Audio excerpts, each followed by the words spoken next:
Si Wally.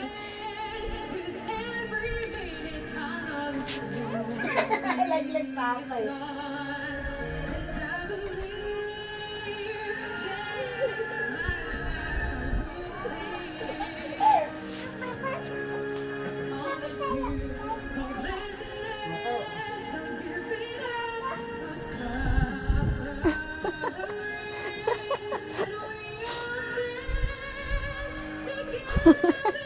Wala. Wala nang buhok.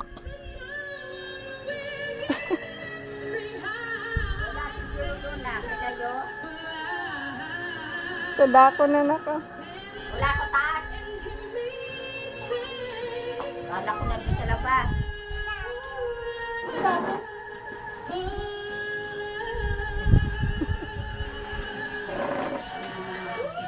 Alam mo, sigurado ako, yung mga kumakanta ay tumatawag kay Ana.